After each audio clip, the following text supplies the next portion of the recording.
There's a bit going on in every party this week in the day since this extraordinary outcome. Let's start with Labor. Really, Ed Husic and Mark Dreyfus, it's a good question. What did they do wrong? Well, nothing really in terms of their ministerial performance, but this is a reminder how brutal politics can be and how being on the front bench, being a minister, a cabinet minister, isn't only about your experience or ability. It is about the raw numbers, that iron law of the numbers when it comes to politics. And with an expanded Labor caucus, who are all going to be gathering here in Canberra today, they've got a lot more in their caucus after this big election win. The numbers shift internally, and that means Victoria has more and deserve more proportionally on the front bench. The Victorian right, led by the Deputy Prime Minister Richard Marles, have been really fighting over the last few days to give themselves more numbers on the front bench, and that's meant the New South Wales right had to give up one, and they had to give up one of the blokes. Tony Burke, Jason Clare, Chris Bowen or Ed Husic. And Ed Husic is the one the factions have decided gets the chop. But not only that, Mark Dreyfus as well, as you mentioned. The right in Victoria, which he's a part of, decided to drop him for a bit of renewal and bring on Sam Ray and Dan Molino, two younger. This is about a generational change in terms of their representation on the front bench. So, yeah, it's a really tough outcome for both Mark Dreyfus and Ed Husic. Ed Husic, of course, as you've been mentioning, the only Muslim member of Cabinet. I thought it was interesting Mark Butler just dropped a big hint to you just before that maybe Anne Ali moves into the Cabinet from the outer ministry, and she would be the first Muslim female in the Cabinet. But for Ed Husic, he stepped back once before to allow Christina Keneally to take a post on the front bench. Now he's having to step back again. He'll be joining us Sunday morning for Insiders, so I'm looking forward to his reflections on what's happened here. But Paul Keating's given a very public spray about this, dropping both of them.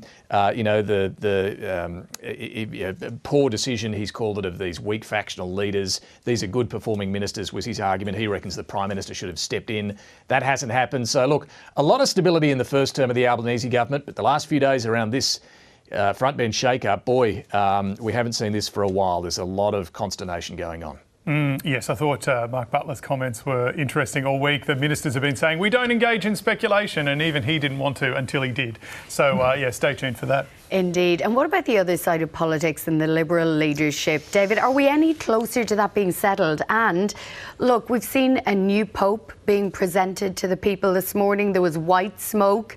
What colour should the smoke be when we're talking politics? Devon, beige, are we back there again? I'm not sure. But look, Tuesday is when the Liberal Party will meet. If they haven't sorted it by then, they'll have to vote for a leader then, and it'll be either Sussan Lee or Angus Taylor. Sussan Lee has just this morning publicly declared her candidacy.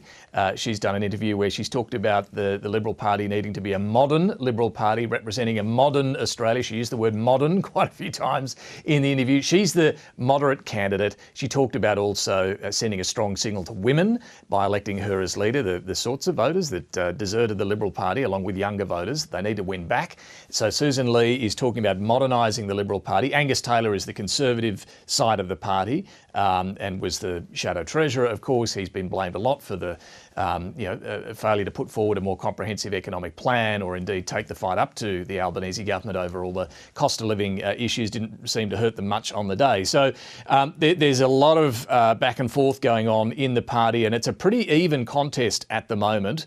The party does sort of line up 20 moderate, 20 conservative and about 10 in the middle. We'll see where all that settles over the coming days. And what did you make of Jacinta Nampijinpa-Price switching from the Nationals to the Liberal Party room? Of course, she represents the country Liberals, but still, it's a switch. Yeah, this is fascinating itself. So for those who aren't aware, she's from the Northern Territory. They have a merged party there called the Country Liberal Party. And typically you can choose, if you're elected to the federal parliament, choose to sit in either the Liberal or the National Party room. If you're a senator, it's normally in the National Party room, and that's where she's been. She's decided yesterday to announce, after not telling anyone in the National Party until she did it, that she was shifting to sit in the Liberal Party room.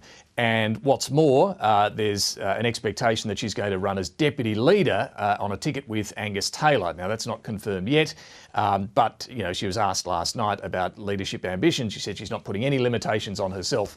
We know she has ambition. The concern of moderates in the Liberal Party is this will put them on exactly the wrong track in trying to tack back to the centre and win those voters they've lost, lurching further to the right.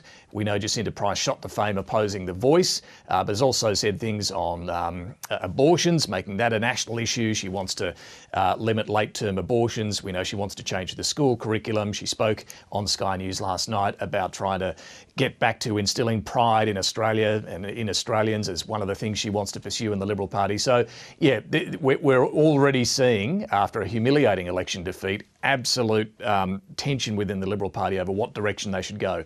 Tack back to the centre, lurch further to the right. And this is going to play out around this leadership contest too.